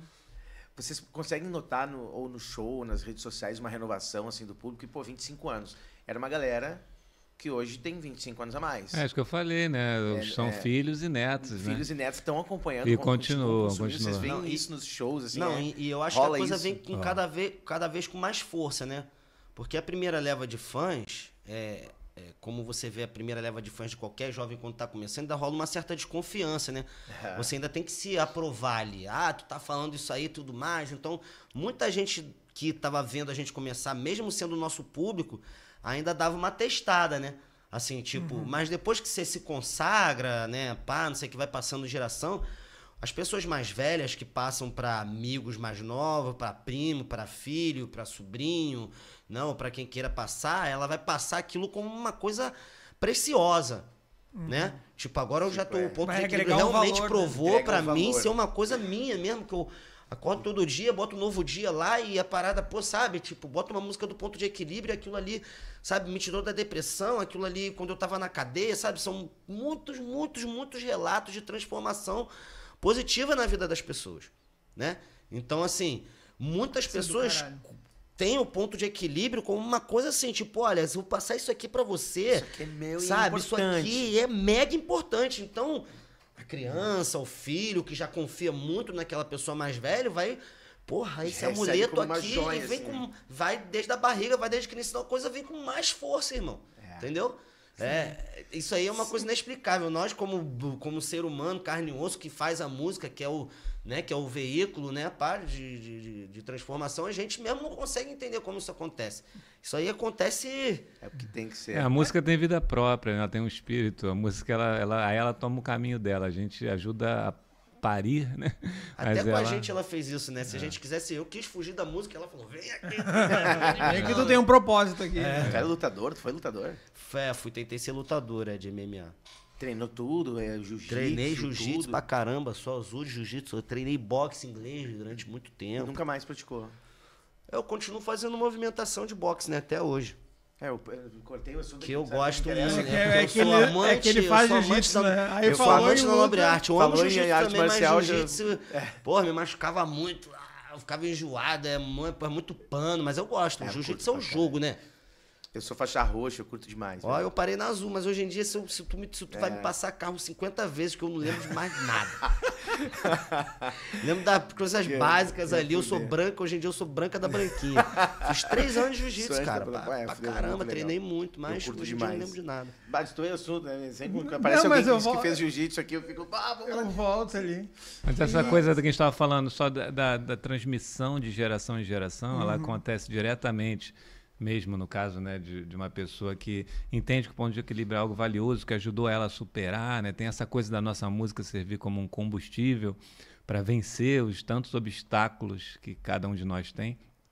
Mas tem também uma coisa que aconteceu, tipo esse fenômeno da internet, TikTok, né? Santa Caia. Quando os negros vieram de África, trouxeram uma planta para fazer defumação. Tu canta isso para qualquer criança de 10, 12 anos, não qualquer, né? Mas uma boa parte dos pré-adolescentes hoje em dia vão completar a letra dessa música porque ouviram no TikTok. Então, nem sempre também vem de um pai ou de um irmão que já ouvia. Às vezes vem da internet, porque por algum motivo ela viralizou e alcançou organicamente, sem a gente botar nada de impulsionamento. Teve um coisa antes que eu gravei a música lá com os meninos do trap, né? Que rolou essa conexão, que é importante também você fazer conexão com a Com a nova juventude, geração. é. Que ela citava a música Santa Caia. Santa Caia, antes, né, disso não. Mas depois que foi citada a música Santa Caia numa participação que eu fiz, que a gente colocou o nome do Ponto de Equilíbrio, No né, que foi uma trap, né? Com a participação galera da Bahia, né? num trap com a galera da Bahia, quando falou Santa Caia também já remeteu. Então, às vezes essas conexões também são importantes, fazer conexão com a nova geração, que é assim que a coisa aparece. Se você também fica muito guardado ali no seu nicho também... Muito ortodoxo, né? É, muito ortodoxo. Aí a galera foi atrás, né? A galera vai Entendeu? aqui... Uma galera do trap da Bahia fez uma citação a Santa Caia e chamou o Elinho para cantar junto. Aí o Hélio tá falando que provavelmente isso ajudou a Sim. popularizar a Sim, nossa o TikTok, música. através do trap, é que o trap tá muito forte, né? Nos adolescentes, né, hoje em dia. Né? Porque essa ritmo música da galera da teve gurizada, mais né? de 20 react, entendeu? Aí a galera falava, pô, porque eles estão falando de Santa Caia, aquela música do Ponto de Equilíbrio e tal. E aí rolou esse... E se vocês não. O Vicente perguntou das rádios, vocês nunca tiveram muito em rádios. Como é que vocês ainda ganharam um campo nacional depois de São Paulo ali, que vocês ganharam pela rádio? Foi pelo digital que vocês citaram, mas tipo assim, se eu não conheço Ponto de Equilíbrio, eu não procuro no digital. Como é que vocês chegaram no resto do Brasil? Cara, acho que muitas pessoas amantes de reggae e amantes da banda, porque também tem muita gente que é fã do Ponto de Equilíbrio e não necessariamente é fã de reggae, mas é fã do Ponto. Legal. Então o Ponto cria essa identificação de pessoas que vestem a camisa, né, da banda e começa a mostrar para os amigos. Então lá em Fortaleza, uma galera começou a distribuir. Tem muita gente que fala, porra, eu na minha época eu gravava um monte de fita do Ponto e distribuía para pessoas. Então, a gente teve muitos aliados, assim, anônimos. E existe uma fomentação também, porque a gente, de certa forma, também fez... A gente tem a nossa essência, a gente tem o roots e tal, mas a gente também tentou debandar e conversar com outros ritmos também, fazer umas músicas mais modernas para abranger, né? A gente gravou com o Gabriel Pensador, que é uma pessoa que tem, né, essa abertura na MPB, na música em vários outros países da Europa, né? Teve o D2, que fez coisa com a gente também, que também abriu um pouco o leque para essa galera do rap, para essa galera mais jovem, que gosta do basquete, que gosta, sabe, de skate, né? A gente... Ivete Sangalo, né? A gente fez coisa com Ivete Sangalo também, que abriu um leque maior ainda, para um público maior ainda, né? A gente também dela é mais abrangente, teve, completando com o que o Lucas falou, claro, mas tiveram esses outros lados também, que a gente também teve esse pensamento. A gente também tentou fazer estratégias. Foi estratégico. A gente tentou fazer, a gente teve estratégias assim pra gente poder abranger o público também, entendeu? Sim. E furando a bolha de vocês e pegando outras bolhas. Mas outros e ao mesmo lugares, tempo né? também, aí teve o Emicida, mas também ao mesmo tempo tem o The Congos, tem Dom Carlos, Alborozi, então verdadeiros legítimos representantes do reggae também interagiram musicalmente com a gente. Então, Alborozi, né? Então a gente tem essas duas portas, né? Essa estratégia de conectar com outros artistas é uma coisa que a gente fala muito também, né? Para qualquer artista, no geral, que a gente negocia, o trabalho, tá junto. É importante, hoje o feat, né? Na época era só participação, né? Mas agora todo mundo fala feat, né? Porque ele te ajuda realmente, né? Pô, vocês, eu até quero saber como é que chegaram, né? Como é que chegou essa parceria com a Ivete Sangalo, porque o Gabriel Pensador, D2, bebe um pouco da mesma fonte, querendo ou não, né? E são do Rio ali, estão ali do lado, né? Mas como é que vocês chegaram na Ivete e fecharam uma parceria? Porque aí sim, né? Com certeza a Ivete é um dos maiores artistas nacionais e vocês andarem junto com ela, com certeza ia dar muitos bons frutos, né? Acho que a primeira coisa, uma janela ainda maior, né? Acho que a primeira coisa foi um vídeo que apareceu no YouTube dela cantando no trio elétrico, essa música Onde Vai Chegar a Coisa Feia. Tem um vídeo no YouTube. Antes de vocês ela cantando no improviso, assim, no meio de um trio elétrico. E aí, depois disso, teve o Nat Roots fez um DVD em homenagem ao reggae nacional, onde chamou várias bandas e chamou também Gilberto Gil e Ivete Sangalo. Então, a gente foi participar desse show lá em Salvador do Nat Roots. A gente foi fazendo um lobbyzinho. Depois que ela apareceu cantando, a gente mandou um boné. O Daniel, né? O Daniel, que é o marido dela, já era fã do Ponto de Equilíbrio pra caramba, então influenciava muito ela ali, mostrando o ponto de equilíbrio, falando que a banda era boa. E ela foi abraçando aquilo, né? E nesse show do Nat Roots falou da gente num programa, naquele programa do Ídolos. Tal, foi rolando uma fomentação. Até esse dia do Nat Roots foi rolando uma fomentação. Foi rolando uma construção até que o Lucas falou que teve o DVD do Nat Roots, que a gente participou. DVD que foi gravado em Salvador, na Concha Acústica, que ele chamou uma galera, chamou o Gilberto Gil, tinha o Saulo, tinha a Ivete, né? Tinha uma galera, né? Convidou uma galera, inclusive do reggae, né? Que era um DVD que fala sobre o reggae. Planta e Raiz, né? Planta e Raiz. E nesse dia a Ivete estava lá. E foi no camarim. E a gente estava lá no camarim e alguém perguntou, pô, será que tem como a Ivete, um produtor lá, né? Falou, será que tem como a Ivete vem aqui tirar uma foto com vocês? Eu até brinquei, falei, não pode não. Hoje não. Hoje. Eu falei, tô brincando, rapaz. Claro que faz Fala pra ela agora, assim, ó, pelo fala amor pra de ela Deus. assim, hoje é não. Hoje é não. Se fizer o meu camarim, inclusive. Aí ela entrou, cara, e brincou com todo mundo. E eu lembro de uma coisa que ela falou pra mim, que ela falou que eu tava mais gordinho. Perguntou com quantos filhos eu tava, né? Eu tenho alguns, né? Filhos? Quantos são? Rapaz, é porque se eu falar isso aí vai virar meme. Tá, deixa no ar. Mas alguns. É porque toda vez que eu falo a galera se assusta. Mas são meus preciosidades. Mas é isso aí. Eu amo ser pai. Vou sair daqui e vou procurar no Google. Mas ela falou que eu tava mais gordinho. Eu realmente tava mais gordinho e tal. Fez uma brincadeira lá com a gente, né? E aí depois do show, né? Depois quando a gente se apresentou, que aí todo mundo, todas as bandas, o Nath chamou todo mundo pra se abraçar e lá na frente e tal. Aí ela chegou em mim, falou que era muito minha fã, me deu um abraço, pá, não sei o que, e falou que queria fazer uma música com a gente, vamos fazer a nossa. Eu falei, a gente tem uma lá, que a gente tinha chamado mais outras cantoras bem menos que ela, e elas nos esnobaram. Nós vamos pensar um pouco. Cantoras mulheres, né? Eu não vou conversar e eu te ligo. Eu não vou citar o nome aqui. Não vou citar o nome, mas... Enfim. E aí ela, na hora, falou, não, vamos. Tal. Aí depois a gente foi pro camarim, o Marcelo, né? E o Thiago, que são da banda, né? O percussionista, o Marcelo, que ele falou. E o Thiago, que é o tecladista. Foram lá desenrolar com o empresário dela, pra armar tudo. E ela gravou. Ela gravou de lá e a gente gravou de cá. Lançamos a música. Mais tarde ela me convidou pra fazer uma participação no DVD dela, lá em Trancoso. Né? Com a me mesma chamou música. Pessoalmente no WhatsApp, ali, não sei o que. Eu falei, peraí, deixa eu respirar. Isso aqui é um amigo meu me trollando. Isso aqui não. E aí, fiz a participação no DVD dela e rolou essa parceria aí que deu. Cara, toda vez que a gente vai tocar em Salvador, o marido e o filho vão. Aí muitas vezes ela tá em outro lugar tocando na mesma noite, aí ela faz chamada de vídeo, aí fala, gostaria de estar aí com vocês. É que a Ivete é óbvio, não, a gente tá brincando sem tirar a importância e o valor que vocês têm pro mercado e pra tudo. Não, mas irmão. é que a Ivete, ela é uma coisa assim, meio... Se tu uma banda de metal e dizer que a Ivete quer gravar com os caras, eles vão gravar, saca? A Ivete é uma Olha o coisa Zeca maluca, Pagodinho, né? cara. É doido isso. Ela tá num lugar onde, tipo, ela vai com todo mundo quer estar próximo.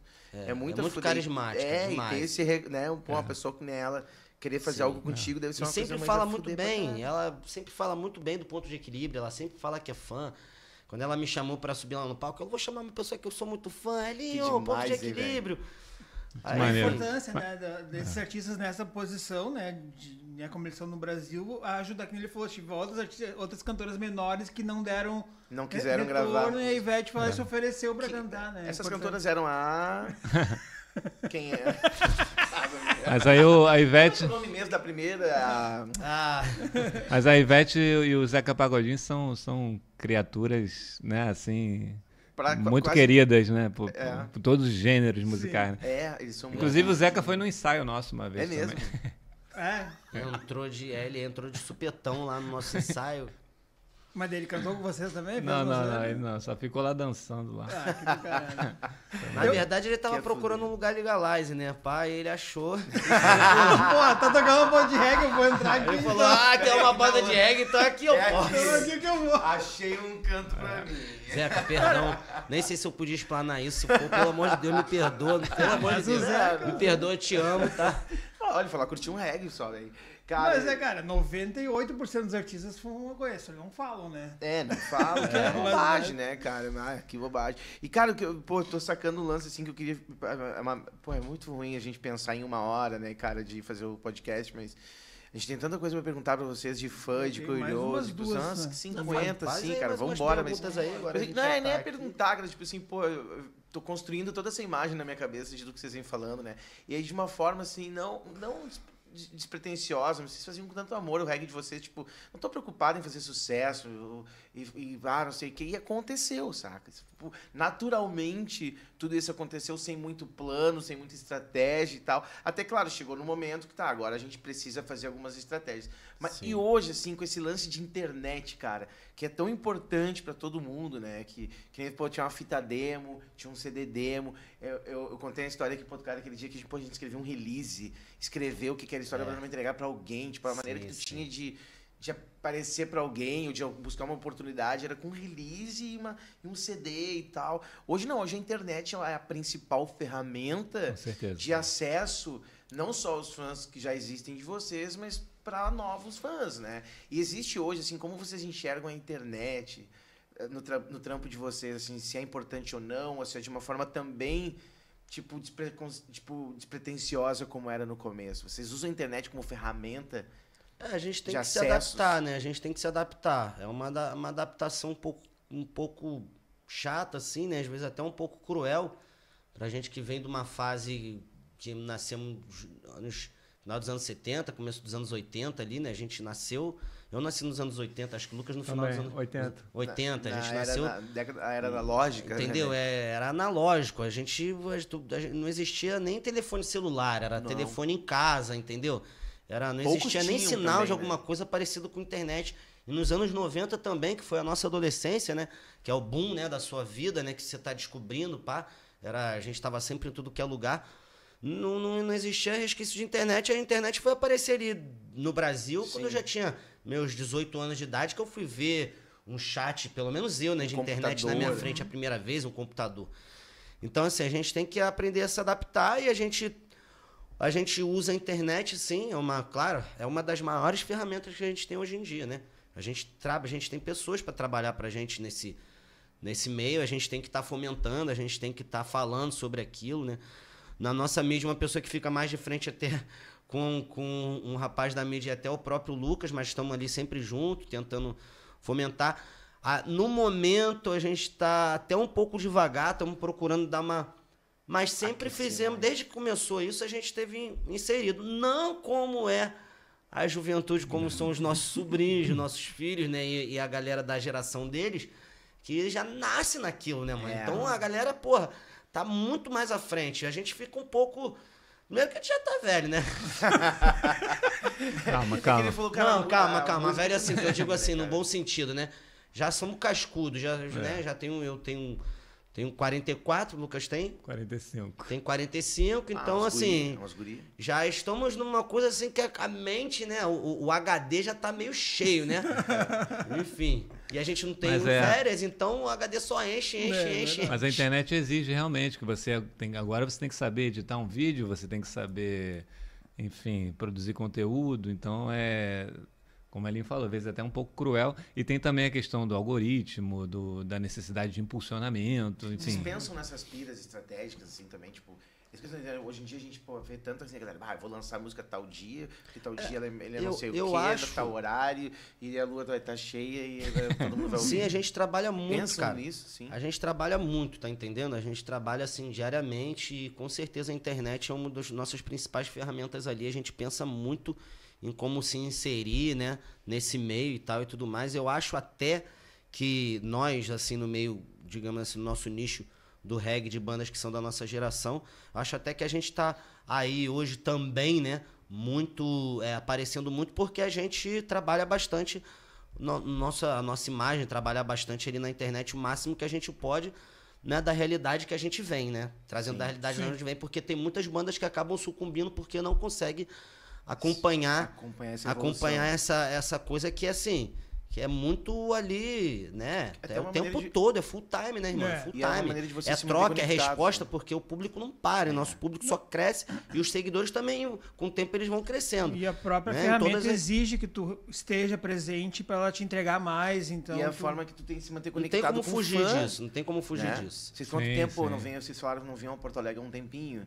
Pô, tem quanto fã aqui, os caras estão acompanhando vocês ali, esse é um ponto importante. Sim, pô, então, eles tão... a gente gosta muito, inclusive, de responder aos fãs que procuram, né? De dar esse valor mesmo, dar uma atenção, né? Pessoas que estão mandando uma mensagem, estão querendo falar, porque muitas vezes também elas trazem um depoimento pessoal, né? Como a Elinho falou, de superação, de pessoas, né, com dificuldades, às vezes uma doença, alguma coisa, que é uma depressão, que a nossa mensagem ajudou aquela pessoa a encontrar forças para vencer. Então, às vezes ela vem dar um relato ali numa mensagem inbox ali, agradecendo. E quando a gente para ler e também agradece, essa pessoa fica ainda mais lisonjeada e grata. É importante valorizar o fã, né? Sim, cara. Vocês veem que o que vocês estão fazendo está refletindo. Esses dias eu ouvi até foi até na página do Felipe Rett, assim, uma frase... alguma coisa que ele postou lá sobre ele estar mostrando mais a vida dele e tal. E tinha uma frase que veio dele que ele falou: antes eu respondia, né? Agora eu ouço. Então, assim, eu acho que a gente está cada vez mais nesse momento, assim, de estar cada vez mais conectado com o nosso público e tá trazendo a importância maior.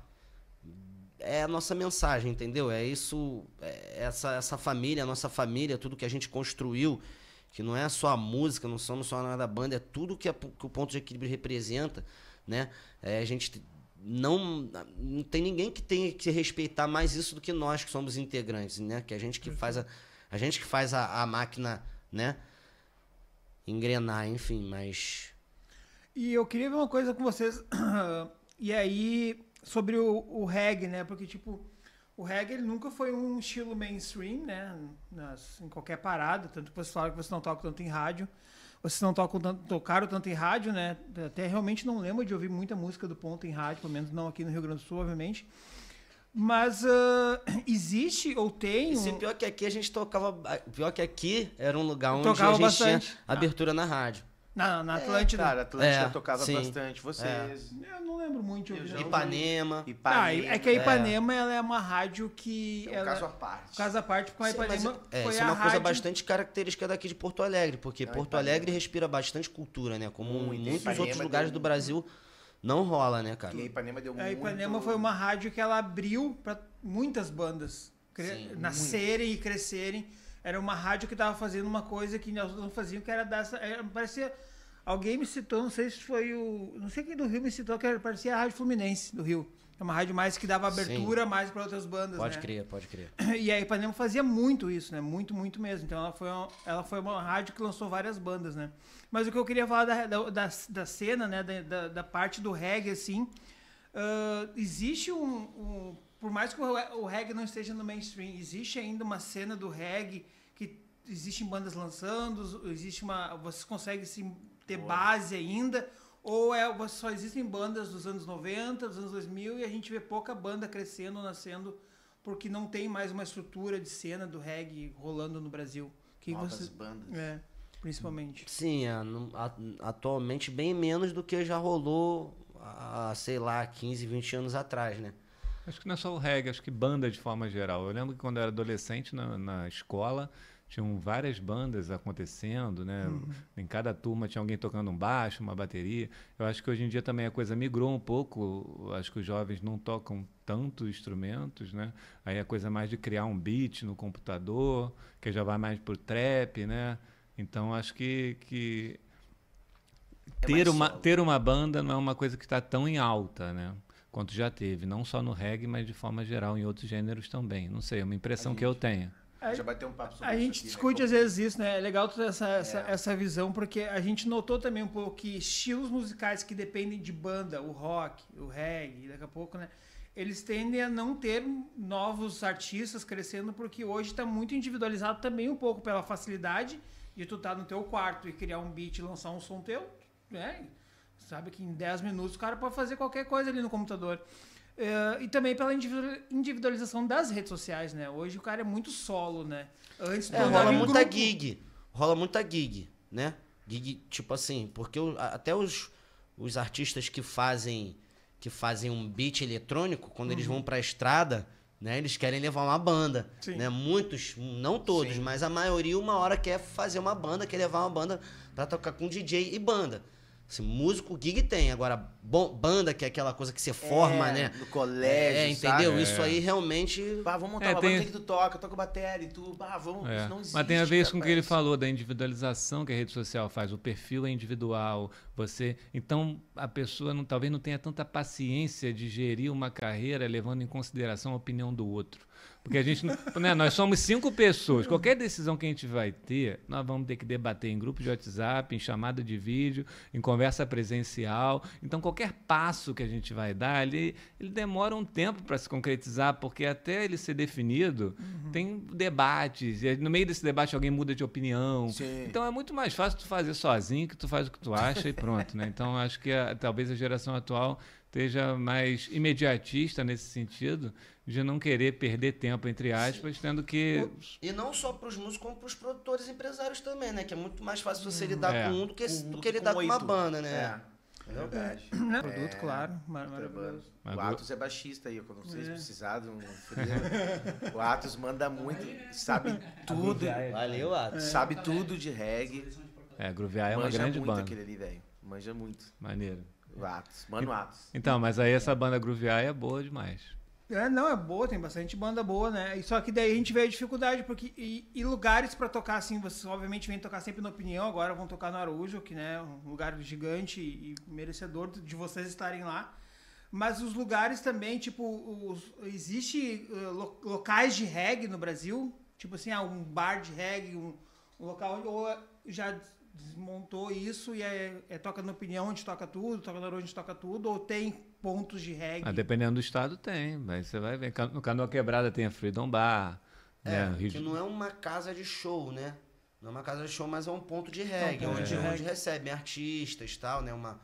Nessa barraca, Freedom Bar. Lá no Ceará, né? Em Fortaleza, né? Porque o Fortaleza, eu costumo dizer assim, porque o reggae, ele... depois que apareceu o trap, a música sertaneja em massa, onde que a produção, onde que eles chegaram mesmo dominando, né, a internet, que é o boom da parada. Depois que eles apareceram com essa força toda, alguns outros ritmos, né, acabou que ficou um pouco oculto, né? E isso aconteceu um pouco com o reggae no Brasil todo, inclusive nos lugares onde ele foi melhor semeado, onde ele tinha mais público, principalmente no Nordeste, né? Que no nosso Nordeste brasileiro, o reggae sempre teve mais público do que em qualquer outro lugar do Brasil. Eu ia te fazer essa né? pergunta. A gente que vai muito no Nordeste, a gente sabe que o Nordeste consome mais reggae. É onde mais consome. O Nordeste em geral, tá? Porque quando a gente fala Nordeste, os nordestinos falam, mas peraí, mas Nordeste é onde? Porra, Nordeste não, Nordeste é a região, mas é porque a região mesmo, total, consome mais reggae do que normal. Só que principalmente depois que chegou o trap, porque o trap, ele querendo ou não, ele é música de jovem, ele é contra a cultura, né? Querendo ou não, é música de contra a cultura igual o rap, igual o reggae. Então, depois que o trap chegou, ele começou a dominar muito a massa em geral. Mas só que no Ceará, eu costumo dizer que no Ceará, o Ceará ele não se corrompeu tanto com isso. Desculpa falar corrompeu, mas assim, né? A gente é regueiro, né? Enfim... Ele não se corrompeu tanto, o reggae ainda é muito valorizado lá, a galera massa jovem ainda vai muito pro reggae pra dançar. Então lá em Fortaleza tem umas 3 casas de reggae lá em Fortaleza, isso eu sei. Em Salvador provavelmente tem também, não sei se casa de show e tal. Mas em Salvador a gente tem República do Reggae, o maior festival de reggae da América Latina. Reggae, né? 30 mil pessoas. Que não é uma casa de reggae, mas é o Sim, festival é um maior da festival América maravilhoso, Latina. né? O Vini tem um projeto que é fazer um festival de reggae, né, Vini? Ô, Vini. Ele tem Conta aí pra a gente nós. tem Ó. Não, assim, é o seguinte, Ó, né? Vini. Eu sou do reggae, mas Vini, eu tenho o Bob Marley tatuado aqui. Ah, nem lembra, né? aqui. Eu sei por quê. Eu sempre fui muito do reggae, eu escuto vocês há sei lá quantos anos, né? Todas as músicas, todos os álbuns, vocês, enfim, todas as bandas de reggae.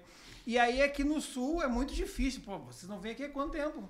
Sabe, tem bandas internacionais que não vêm aqui há quanto tempo, sabe? Porque é muito difícil do público do Sul, assim, ter uma força no reggae, né? Apesar de a gente ter artistas excelentes de reggae aqui no Sul.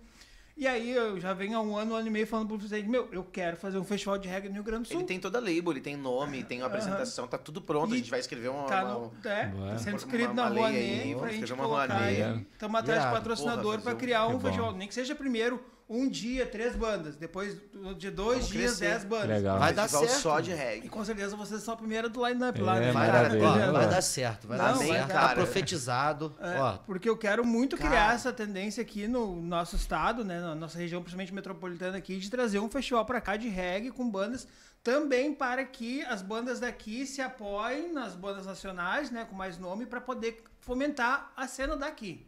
Né? Porque eu penso muito Sim, na questão de fomentar o mercado que a gente vive com festivais. Eu acho que os festivais são muito importantes. Criar uma cena.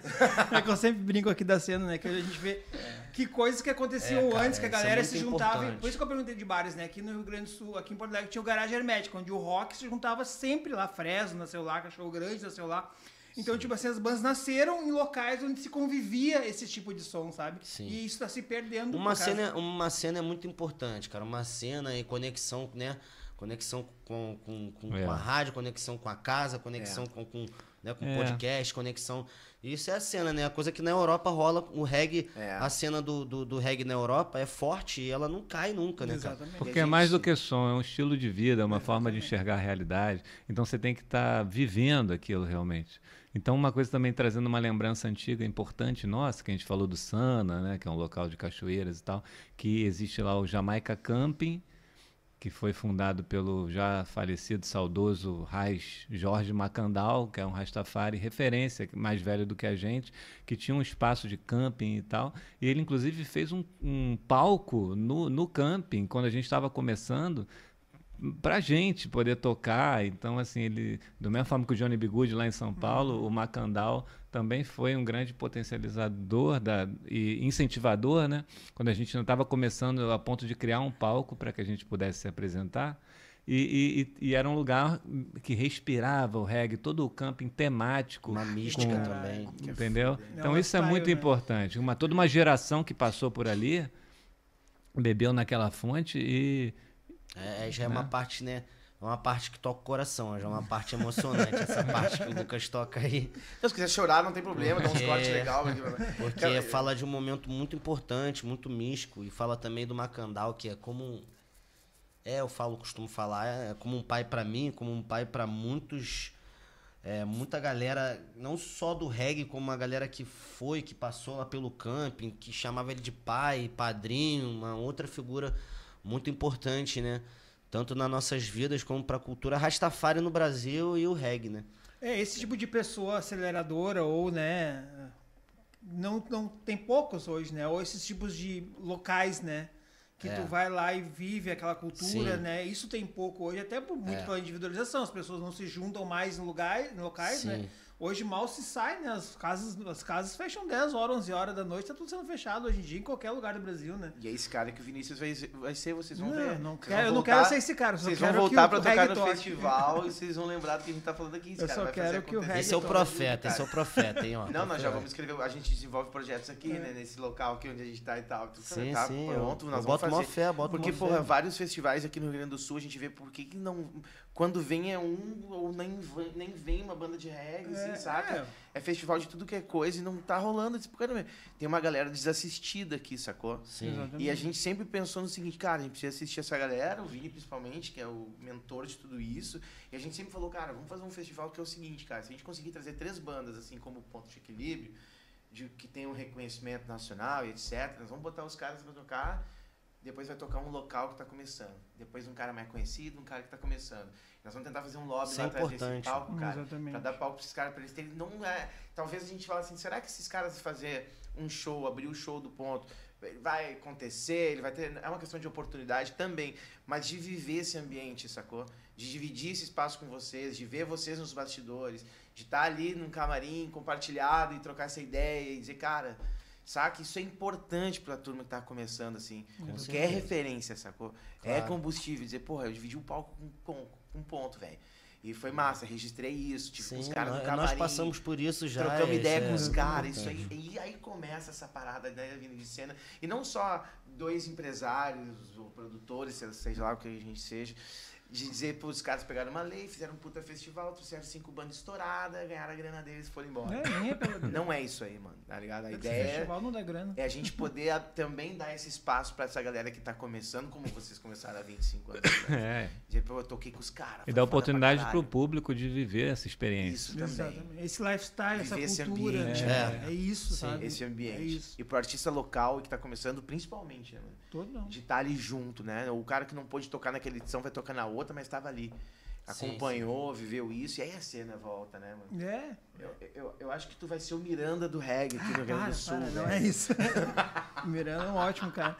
Mas a ideia é essa cultura, esse lifestyle aí que eu penso, porque eu quero viver mais disso e não tem como, não tem. Tipo assim, o show do Ponto a cada 1 ano, a cada 2 anos, não posso ir. O show Nat Roots, que até já está em turnê final, outras bandas não conseguem viver, né? Então acho que e os festivais que já existem, que são grandes festivais, não trazem. Não trazem, né? Sempre as mesmas bandas, que são excelentes bandas, mas não gira outras coisas, né? E a gente precisa girar, né? Na rádio também sempre toca as mesmas coisas, festivais sempre os mesmos artistas, são excelentes artistas, não é o ponto de quem tá lá, né? Mas é que sempre os mesmos estão lá, né? Então eu acho que é importante a gente criar mais, como tem que ter um festival de rock, como tem que ter um festival de samba, até tem alguma coisa pra cá. Como tem que ter festivais desses nichos, né, musicais que não estão muito em voga porque a mídia não acredita, né, por milhares de coisas. A gente recebe artistas aqui do próprio Sul dizendo que a gente não tem lugar na mídia para tocar. E a cena agradece, pai, a cena agradece. Exatamente sim. Isso vai rolar. A cena geral agradece, a cena agradece. E, cara, e que vocês venham mais para Porto, que sempre venham no Araújo Viana, o Araújo Viana vai estar fervendo com vocês. Tem que vir pelo menos uma vez por ano aqui, mano. Que isso, pô. Falar lá com a turma da opinião lá, o Magrão, todo mundo, porra. É uma vez por ano, mano. A galera precisa disso aí, não dá pra ficar, sabe, pô. Claro. Música é alimento, né? Velho. E eu tenho certeza que vai ser, porra. Já passou, a galera tá assistindo aqui, mas, porra, pra hoje vai ser um showzaço, tenho certeza. Tem mais alguma coisa aí, Vini? Não, sempre tem, mas acho que eles têm que ir lá, né? Eles têm que tocar, né, meu? Vocês entenderem, a gente tá gravando hoje. Vamos lá ver que hora é agora aqui. É 19 horas. Eles vão tocar mais ou menos. Agora é 19 horas, a hora que a gente tá gravando o dia do show. Os caras vão pro Araújo e depois descansar, vão fazer show de noite. No dia, fizeram puta esforço pra estar aqui com nós. Cara, nem sei como agradecer isso aí pra vocês. Nada, de verdade. Pra gente isso aqui é muito legal. É outro dia e a gente vai fazer muito mais outros shows. Hoje vai ser um show ótimo. Depois dessa conversa, então, vai ser melhor ainda, porque é bom. É uma terapia, né? Não deixa de ser uma terapia a gente poder falar sobre a nossa história. A gente poder... Quando a gente fala, a gente lembra também da nossa história. E a gente lembrar da nossa história, a gente né, se colocar no nosso lugar, né, a gente lembrar do que a gente é mesmo, porque às vezes a gente pode ficar um pouco aéreo.